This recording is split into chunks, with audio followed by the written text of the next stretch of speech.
नमस्कार छात्रों। आज के इस अध्याय में हम पढ़ेंगे तत्वों के वर्गीकरण के बारे में। पिछले भाग में हम लोगों ने परमाणु क्या है, परमाणु की संरचना और उससे संबंधित विभिन्न प्रकार के मॉडल जो दिए गए थे वो हमने पढ़े थे। सबसे पहले हमको ये जानना जरूरी है कि तत्व है क्या। तत्व क्या होते हैं कि एक ही परमाणु से मिलकर बने हुए पदार्थ, उनको हम क्या कहते हैं, तत्व कहते हैं। जैसे हाइड्रोजन, जैसे नाइट्रोजन, ऑक्सीजन जो गैसीय रूप में है। कई धातुएं, जितनी भी धातुएं हैं जैसे sodium, potassium, calcium, zinc, manganese, ferrous, cobalt, ये सब क्या है, तत्व है। इसके अलावा ये हाइड्रोजन, नाइट्रोजन, ऑक्सीजन, इसके अलावा कई तरह के रेडियो एक्टिव तत्व है जैसे यूरेनियम है, थोरियम है। कई उत्कृष्ट जो गैसें हैं, हीलियम, नियॉन, ऑर्गन, क्रिप्टॉन, ये सब क्या है, एक प्रकार के तत्व है। तत्व क्यों है? क्योंकि ये एक ही प्रकार के परमाणुओं से बने हुए होते हैं। जैसे कार्बन है, कार्बन के अंदर सारे के सारे परमाणु किसके हैं, कार्बन के। तो इस प्रकार के एक पदार्थ जिनमें जो एक ही प्रकार के परमाणुओं से मिलकर बने हुए होते हैं, उनको हम क्या बोलते हैं, तत्व कहते हैं।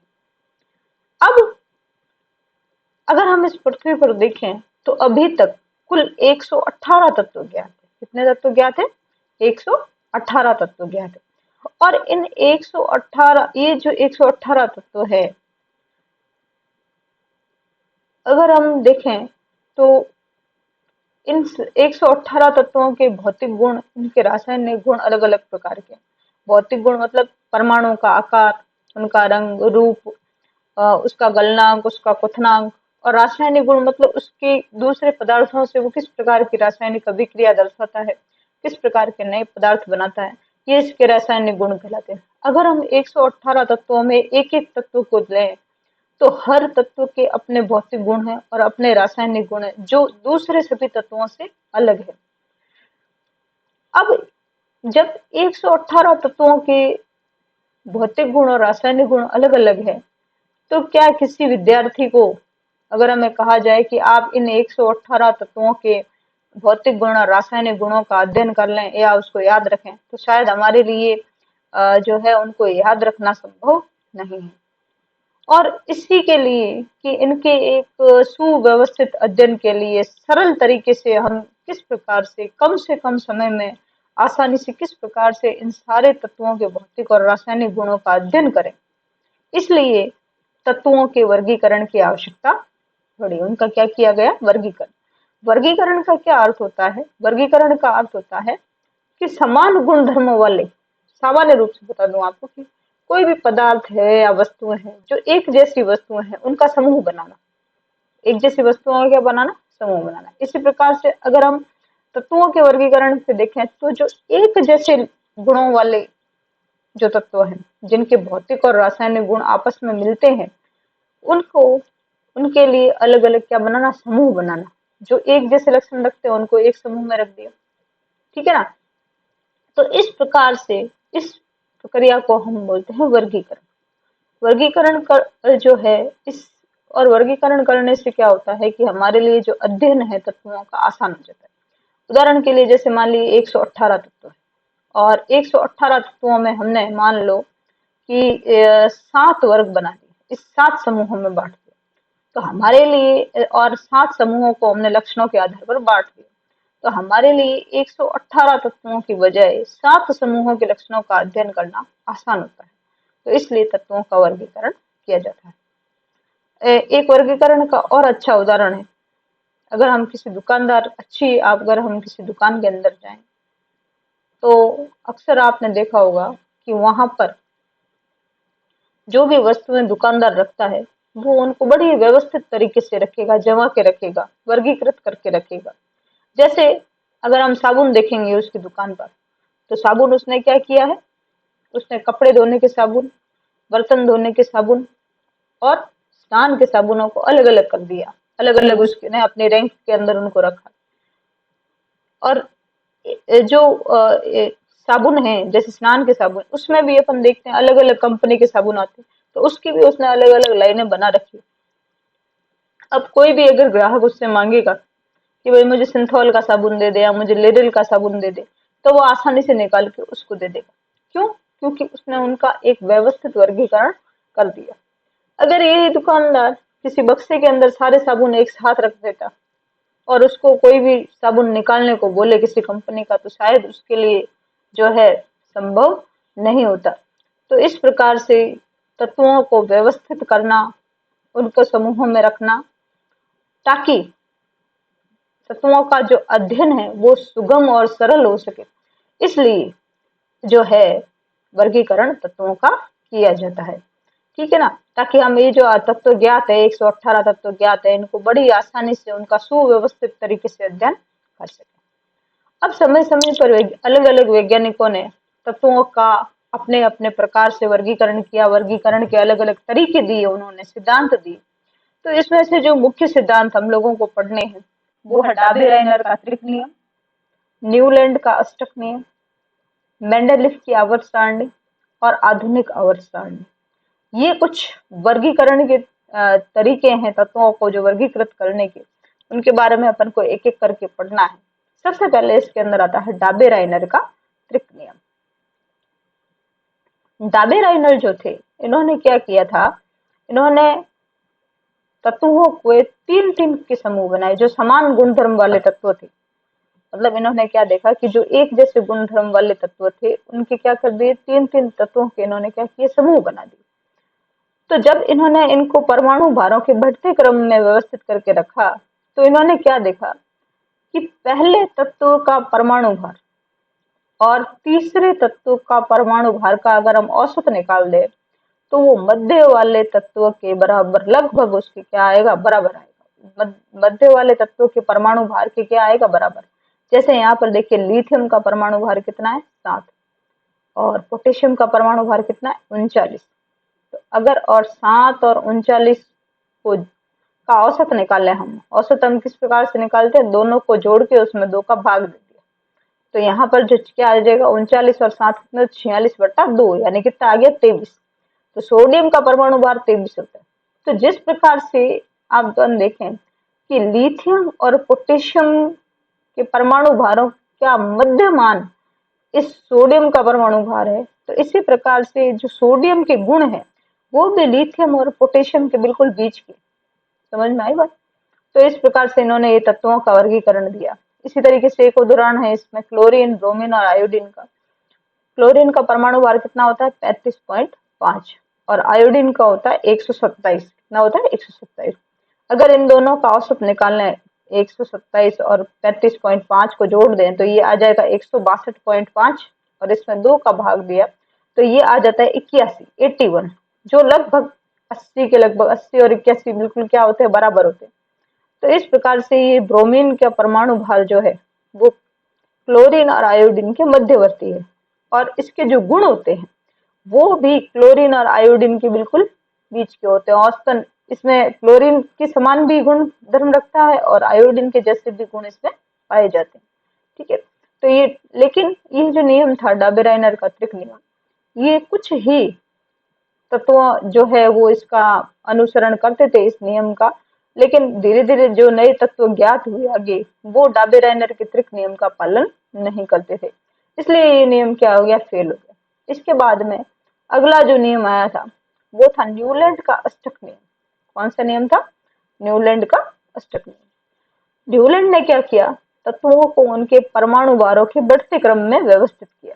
तत्वों को उनके परमाणु भारों के बढ़ते क्रम में व्यवस्थित किया। तो उन्होंने क्या देखा कि पहले तत्व के जो गुणधर्म है, पहले तत्व के गुणधर्म है वो हर 8वें तत्व के गुणधर्म के समान है। किस प्रकार, वैसे ही जैसे संगीत के 7 स्वर, 8वां स्वर फिर वापस पहले स्वर के बराबर है। जैसे हम कहें सा रे गा मा पा धा नी, वापस क्या आ गया, सा। तो पहला और 8वां जो स्वर है वो वापस क्या हो रहा है, एक दूसरे से मैच कर रहा है, एक जैसा है। इसी प्रकार से उन्होंने कहा कि प्रथम जो तत्व है उसके जो गुणधर्म है वो हर 8वें तत्व से मिलेंगे। जैसे यहाँ पर आपने व्यवस्थित कर दिया, तो हाइड्रोजन है, तो यहाँ पर अपन देखें तो ये 1 2 3 4 5 6 7 और 8 नंबर पे क्या आ गया, फ्लोरीन। तो उन्होंने देखा कि हाइड्रोजन और फ्लोरीन के जो गुणधर्म है वो एक दूसरे से मिल रहे थे, तो उसने इनको एक साथ क्या कर दिया, वर्गीकृत कर दिया। जैसे लिथियम है, लिथियम के जब उन्होंने देखा तो लिथियम से आप स्टार्ट करते हैं 1 2 3 4 5 6 7 और 8।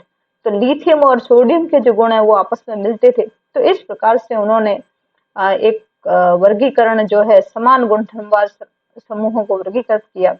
लेकिन ये जो नियम था, ये इसका पालन भी कुछ ही तत्व करते थे, सारे तत्व जो है वो इसका पालन नहीं करते थे। तो इसलिए ये नियम भी क्या हो गया, फेल हो गया। इसके बाद में अगला जो दिया गया वो थी मेंडेलिफ की आवर्त सारणी। मेंडेलिफ की आवर्त सारणी, मेंडेलिफ की जो आवर्त सारणी थी, ये आप ये मान लीजिए कि जो आधुनिक आवर्त सारणी है, आधुनिक आवर्त सारणी है, वो इसी का क्या है, आधार है। ठीक है, यहाँ पर सबसे पहले जो मेंडेलिफ ने क्या किया था, इन्होंने भी तत्वों का वर्गीकरण किया। अब तत्वों का वर्गीकरण इन्होंने किस आधार पर किया था, इन्होंने किस आधार पर समान गुणधर्म वाले समूहों को रखा, कि इन्होंने जो भी तत्व उस समय ज्ञात थे, जब मेंडेलिफ ने आवर्त सारणी का जिस समय ये अपने तत्वों के गुणों का अध्ययन कर रहे थे, उस समय 63 तत्व ज्ञात थे। कितने थे, 63 तत्व। आज कितने तत्व ज्ञात है, 118।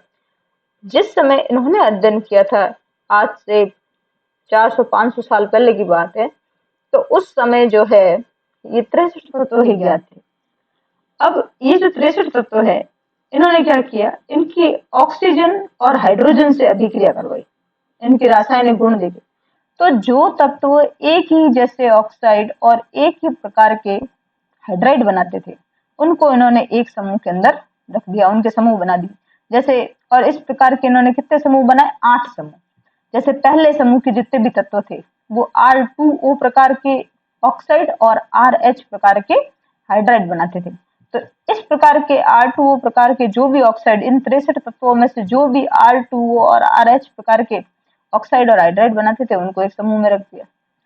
जो RO और RH2 प्रकार के ऑक्साइड और हाइड्राइड बनाते थे, उनको एक समूह के अंदर रख दिया। इस प्रकार से इन्होंने सारे तत्वों का वर्गीकरण, जो भी 63 तत्व थे, इनका वर्गीकरण किया। जब इन्होंने वर्गीकरण किया तो उन्होंने पाया कि तत्व जो थे वो अपने आप ही परमाणु भारों के बढ़ते क्रम में क्या हो गए, व्यवस्थित हो गए, और उनके गुणों में भी लगातार जो है वो एक क्रमिक परिवर्तन आ रहा था। तो इस आधार पर मेंडेलिफ ने एक सिद्धांत दिया अपनी आवर्त सारणी का, कि तत्वों के भौतिक व रासायनिक गुण उनके परमाणु भारों के आवर्ती फलन होते हैं। तत्वों के भौतिक और रासायनिक गुण उनके परमाणु भारों के आवर्ती फलन होते हैं। इसका क्या अर्थ होता है, कि जिस प्रकार से लगातार परमाणु भारों में परिवर्तन होता है, जैसे हमने उनको बढ़ते क्रम में जैसे व्यवस्थित किया है, तो जैसे जैसे उनके परमाणु भारों में परिवर्तन हो रहा है, क्रम का रूप से उनके आकार में भी क्या होगा, परिवर्तन होगा। सॉरी, उनके जो भौतिक और रासायनिक गुणधर्म है वो भी क्रम रूप से वो क्या होंगे, परिवर्तित होंगे। जैसे मान लीजिए हम तत्वों, हमारे पास में 4 तत्व है, उनको हमने परमाणु भारों के बढ़ते क्रम में व्यवस्थित कर दिया, 1 2 3 4। तो अगर हम इसके एक गुण, भौतिक गुण को देखें, जैसे हमने आकार को देख लिया, तो आप देखिए इनके आकार में लगातार परिवर्तन हो रहा है। जैसे जैसे परमाणु भार बदल रहे हैं, इनके आकार में क्या हो रहा है, बदलाव आएगा। इनकी विद्युत ऋणता में बदलाव आएगा, इनके गलनांकों में बदलाव आएगा, इनके क्वथनांकों में बदलाव आएगा। वो क्रमिक रूप से परिवर्तित होगा, या तो लगातार बढ़ेंगे या लगातार घटेगा वो गुण। तो इस प्रकार से इन्होंने कहा कि तत्वों के भौतिक व रासायनिक गुण उनके परमाणु भारों के आवृत्ति फलन होते हैं। ठीक है, अब मेंडेलिफ की आवर्त सारणी की अगर विशेषताएं देखें, यहाँ पर क्या किस प्रकार से इन्होंने सारणी बनाई, जो जो चीजें हमको याद रखनी है। जो इन्होंने ये 8 समूह बांटे थे, इनको ये जो क्षैतिज जो स्तंभ है, इनको स्तंभ बोलते हैं या इनको वर्ग बोला जाता है। क्या बोला जाता है, तो मेंडेलिफ की जो आवर्त सारणी थी, इसके अंदर 8 स्तंभ थे। कितने स्तंभ थे, 8 स्तंभ। ये परीक्षा की दृष्टि से इंपॉर्टेंट है, उनको याद रखना है। अक्सर परीक्षा में ये पूछा जाता है कि कितने स्तंभ थे। और ये जो क्षैतिज लाइनें हैं, इस तरीके से क्षैतिज जो वर्ग, इस तरीके से लाइनें हैं, इनको बोला जाता है आवर्त। क्या बोला जाता है, तो मेंडेलिफ की आवर्त सारणी में कुल 6 आवर्त थे, 8 स्तंभ थे और क्या थे इसके अंदर, आवर्त, आवर्त थे इसमें। ठीक है, ये तो इसकी मेंडलीव की आवर्त सारणी की संरचना होगी। अब इस आवर्त सारणी की कुछ विशेषताएं हैं, और विशेषताएं क्या थी उसको आप देखें। समान गुणधर्म वाले तत्वों को एक साथ रखने के लिए कहीं कहीं उसने परमाणु भारों के बढ़ते क्रम को तोड़ दिया।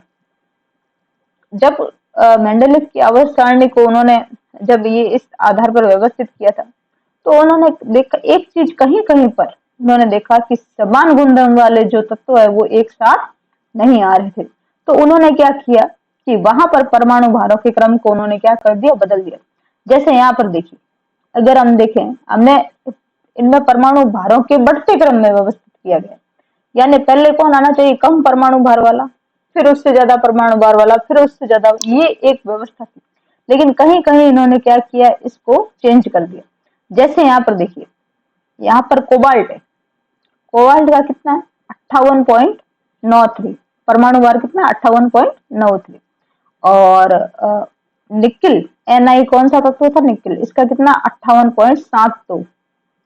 वैसे तो अगर देखा जाए तो निकिल जो है वो कोबाल्ट से पहले आना चाहिए, लेकिन इस कोबाल्ट के जो गुणधर्म है वो इस फेरस से ज्यादा मिलते, इसलिए इसको फेरस के क्या रखा गया, पास में रखा गया। ठीक है, और निकल को हमने कहा रख दिया, बाद में रख दिया।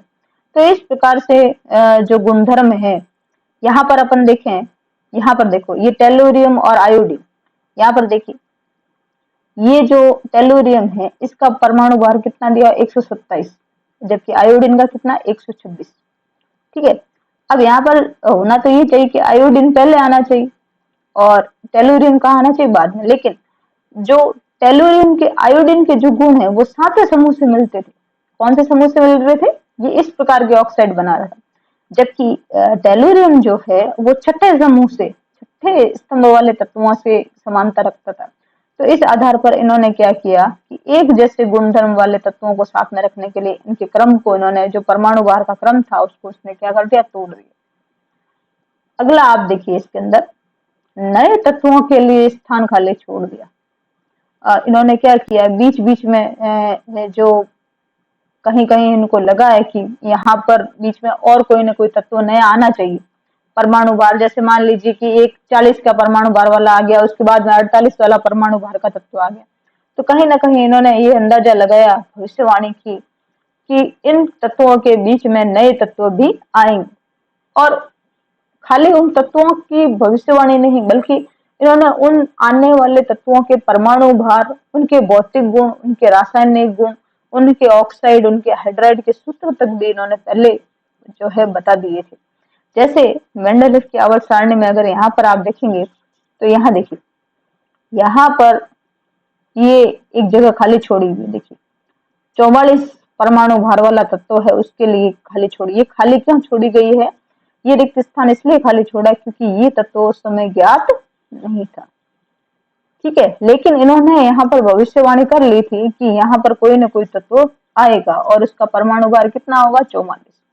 अब इन्होंने क्या किया कि उस समय इस तत्व का कोई नाम नहीं था, तो ये तत्व जो है बोरॉन से, इससे जो पहले आने वाला तत्व, जैसे ये बोरॉन है जो इससे पहले आ रहा था, इस तत्व के ये ए ग्रुप में पहला, ये एल्यूमिनियम बी ग्रुप में है, इसको नहीं देखना है हमें, देखना है इसको, ये ए ग्रुप का तत्व है। तो ए ग्रुप में पहले कौन आ रहा है, ये बोरॉन आ रहा है। तो जो पहले आने वाला तत्व है उसके नाम के आगे एका लगा के इसका नाम दे दिया गया।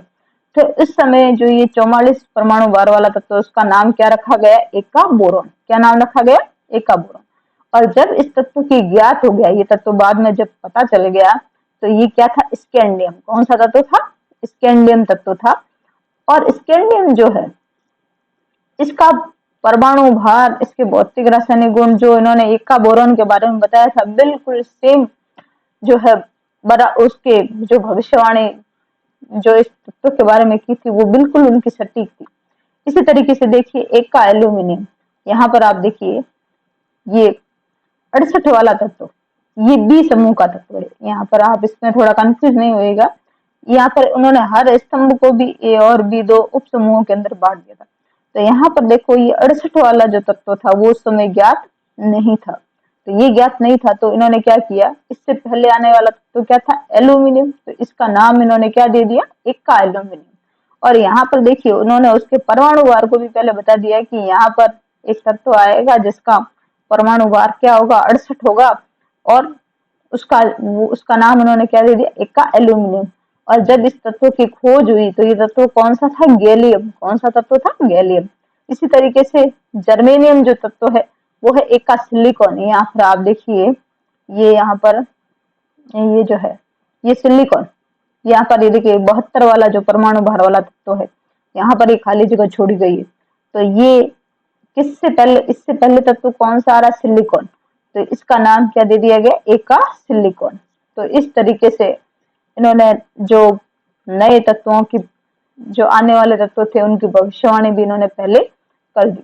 उत्कृष्ट गैस है जैसे हीलियम है, नियोन है, ऑर्गन है, उन सभी की इन्होंने पहले भविष्यवाणी कर दी कि एक उत्कृष्ट गैसों का समूह होगा, उनके परमाणु भार ये होंगे। और उसके लिए उन्होंने अलग से बाद में आवर्त सारणी में एक शून्य समूह बना दिया, पहले से बना के रखा कि इस समूह के अंदर उत्कृष्ट गैस आएगी। तो ये उनकी भविष्यवाणी थी जो बिल्कुल सटीक हो गई, और ये सारी गैसें बाद में, इन सारी गैसों की खोज हुई है। ठीक है, अब देखिए, लेकिन मेंडेलिव की आवर्त सारणी जो है वो अपने आप में बहुत ही बेहतरीन थी तत्वों के वर्गीकरण के लिए, लेकिन इसमें कुछ कमियां रह गई। और वो कमियां कौन कौन सी थी उसको आप देखिए। सबसे पहले जो कमी थी कि परमाणु भारों के बढ़ते क्रम को तोड़ा गया। तो अभी हमने पढ़ा था कि जहां समान गुणधर्म वाले तत्वों को रखने के लिए इन्होंने क्या किया, जो कम परमाणु भार वाले थे उनको बाद में रख दिया, ज्यादा परमाणु भार वाले को पहले रख दिया। तो वास्तव में जो सिद्धांत था उस सिद्धांत का ये पूर्ण रूप से पालन नहीं कर रहा था। ठीक है ना, तो यहाँ पर ये इसकी बड़ी कमी। दूसरा, हाइड्रोजन का स्थान निश्चित नहीं था। हाइड्रोजन का स्थान निश्चित क्यों निश्चित नहीं था, उसका कारण हाइड्रोजन जो है वो पहले समूह और सातवें समूह दोनों के समान गुणधर्म रखता था। यानी हाइड्रोजन के जो गुण है वो पहले समूह के तत्वों से भी मेल खाते हैं और सातवें समूह के तत्वों से भी मेल खाते थे। तो इसकी निश्चित स्थिति निश्चित नहीं थी कि इसको कौन से समूह में रखा जाए। इन्होंने ये एच समूह में, हालांकि इन्होंने इसको इसके पहले समूह के अंदर रख दिया जो इसके परमाणु भार के आधार पर, लेकिन इसके गुणधर्म सातवें समूह से भी मिलते थे। तो लोगों इससे पूछा गया कि भाई इसको आपने सातवें समूह में क्यों नहीं रखा, तो इसका ये जवाब नहीं दे पाए। ठीक है, इसके बाद में देखो, समस्थानिकों को स्थान नहीं मिला। समस्थानिक क्या होते हैं, पहले तो इसको समझिए कि एक ही तत्व के अलग अलग रूप जिनके परमाणु भार भिन्न भिन्न होते हैं। परमाणु भार क्या होते हैं, जिनमें भिन्न भिन्न होते हैं। तो यहाँ पर देखिए, जैसे ये कार्बन के समस्थानिक देखें तो एक है कार्बन 14 और एक है कार्बन 12। कार्बन 14 का परमाणु भार कितना होगा, 14, और कार्बन 12 का परमाणु भार कितना है, 12 है। तो यहाँ पर जब मेंडेलिव ने, इसी तरीके से हाइड्रोजन में आप देखिए, हाइड्रोजन के 3 समस्थानिक होते हैं, 1H1, 1H2 और 1H3। 1H1 प्रोटियम जिसका परमाणु भार कितना है, 1, 1H2 जिसका 2 है, और 1H3 ट्राइटियम का कितना होगा, 3। तो जब इन्होंने परमाणु भारों के बढ़ते क्रम में व्यवस्थित किया तत्वों को, तो इन समस्थानिकों को भी तो स्थान साथ में मिलना चाहिए, क्योंकि इन सबके परमाणु भार अलग अलग है। लेकिन इसने अपनी आवर्त सारणी में कहीं पर भी तत्वों के समस्थानिकों को स्थान नहीं दिया और इस बात को ही समझा नहीं पाए। तो ये मेंडेलिव की आवर्त सारणी की कमियां थी। इसके बाद में इसकी कमियों को दूर करने के लिए करके जो आधुनिक प्रारूप बनाया गया, आधुनिक आवर्त सारणी जो हेनरी मोजले ने दी थी। और अगले अध्याय में अपन अगले भाग में मेंडेलिव की आधुनिक आवर्त सारणी की विस्तार से चर्चा करेंगे। और इस पाठ के अंदर अगर आपको कोई भी बिंदु नहीं समझ में आया है तो आप कमेंट जरूर करें और अपनी समस्या को जरूर बताएं। धन्यवाद।